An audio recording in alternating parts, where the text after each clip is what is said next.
For many, life after July's flood has not returned to normal. For some, it likely never will. We talked to some families in the Millstone community today.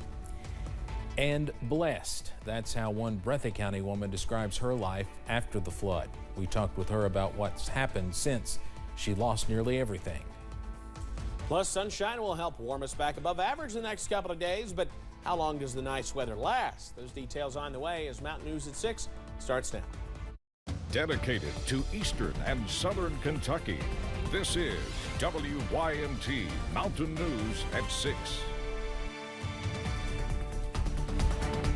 The Millstone community in Letcher County is slowly recovering, but some people have had to tear down their homes and leave, or they are living in campers. WYMT's Olivia Calfee has an update from there. McCray Lane in the Millstone community has a much different look than it did before the flood. A street that used to be filled with homes now has many empty lots. It's been hard, but God has brought us through it. Dean McBee and his wife will be able to salvage their home, but his sister who lived next door couldn't, and hoping to rebuild, she tore it down. Currently, they are living in a camper. We go up early, we go to bed late, and then when I have family comes in to help me, we turn the table. It makes a bed, so we all just pile up in there. They say it's been hard getting used to, and they know it'll take time getting back to normal. It's going to take a while. It's going to take a long while. Because my normal routine was play music, go fishing. And I couldn't do none of it. Well, I can't go fishing because my boat's gone. But he said a family recently bought him a guitar that he has been playing at church.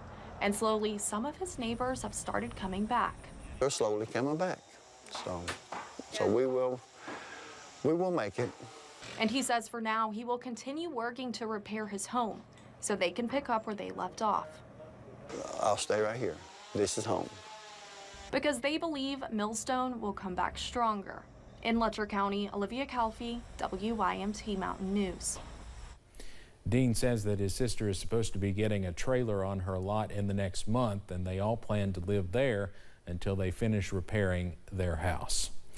Apple Red Legal Aid held a disaster relief clinic today. 5 attorneys with Apple Red were at the Whitesburg Cane Kitchen helping people with FEMA appeals and other disaster-related issues. Attorney Whitney Bailey says they understand how overwhelming it's been for families to receive denials during this stressful time.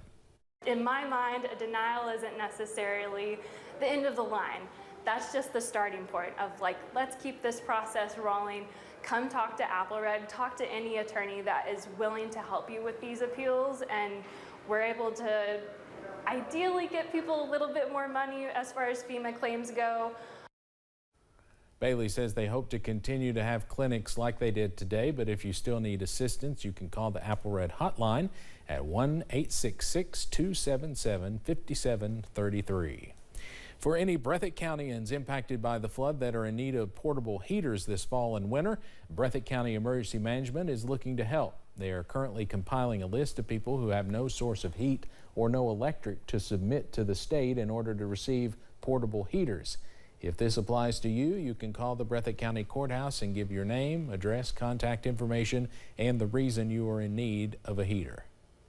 It's just amazing. I mean, and it has to happen. I mean, it's been cold here already some nights, but you know, this is something we've been working on for about a week.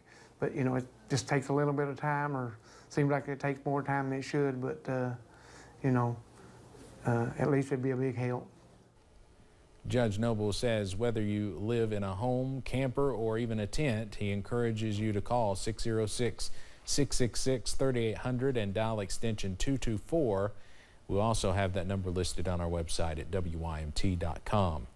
It could be years before everyone impacted by the July flooding is back into permanent housing. Housing Alliance officials based in Perry County tell us that dozens of homes still need initial work done, called mud or muck out, in many eastern Kentucky counties. Some are about ready to move back into homes. Others still have a lot of work to do. WYMT's Phil Pendleton spoke to a woman in Breathitt County who lost nearly everything inside her home, but believes she's been blessed since then. We still got to get insulation put back in under the floor. It has been a long 2 months or so for Betty Noble of Lost Creek, but she is grateful. It's been such a blessing to have all of the people that came in, you know, and tried to help. The late July flood put 3 feet of water in her home, despite that same creek now just a gentle trickle outside. A flood that nearly took all of her animals and did take the lives of some of her neighbors. The water just came up so fast, and it was like a big wave that come up. They've been living in a trailer, but the painting and finishing touches are being put on the inside of the house that's never seen anything like this in 22 years. There was people that didn't make it, you know, that passed away, and they lost their homes and everything they had.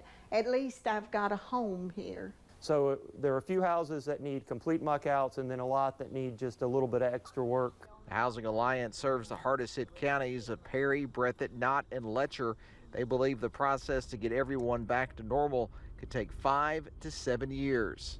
There are people living in tents or people in campers and cars. Overall, 1,900 homes need major work, and officials are hoping for all the help and funding they can get. Getting it all fixed and trying to get me back into my home. Noble says every day brings something new, like the new furniture in her living room today. In Breathitt County, Phil Pendleton, WYMT Mountain News.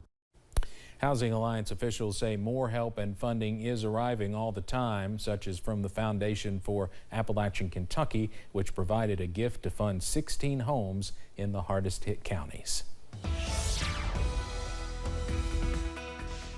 Well, we talked about the sunshine this afternoon, and that's continued as we've gone into the evening. We're now just around an hour away from sunset out there, and plenty of sunshine to talk about. Mount Vernon along I-75, maybe one little tiny cloud. I got to actually circle it for you there in the distance. I think that's one little tiny cloud.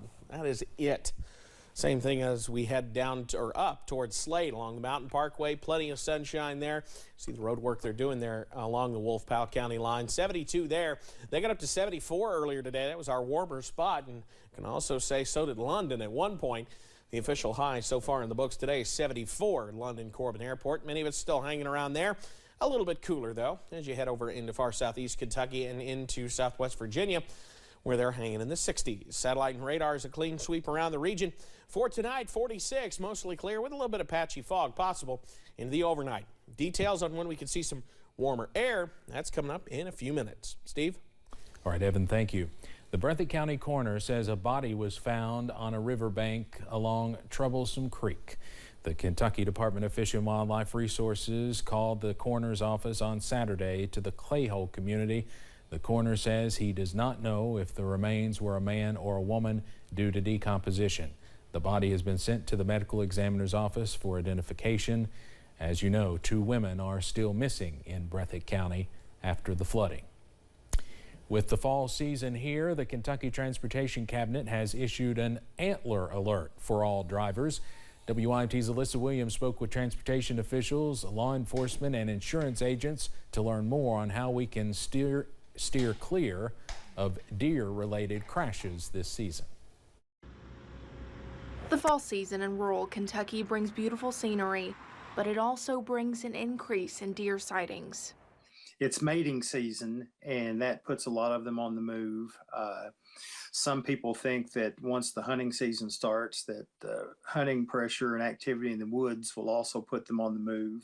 With an increase in deer activity from October to December, the Kentucky Transportation Cabinet is issuing an Antler Alert, a campaign that warns motorists of the risks that come with deer-related collisions. It's a common occurrence, and every year, you know, especially at this time of year, they start to become more prevalent, and we respond to a lot of those calls. Those with the Transportation Cabinet advise drivers to stay alert, especially during dawn and dusk. If a deer does run out in front of you, don't swerve or make any sudden movements that can cause you to lose control of your vehicle. And just hit the brakes and try to keep a straight course if you can. With these collisions being unavoidable in some cases, insurance agents advise people to change their insurance policies. I strongly encourage all of my customers to actually carry a $0 comprehensive deductible. That way, you know, if something were to happen and you did hit a deer, you're not going to be out of pocket for that, and that's going to be covered under your insurance. Helping everyone to steer clear of any deer-related collisions this fall and winter. Alyssa Williams, WYMT Mountain News.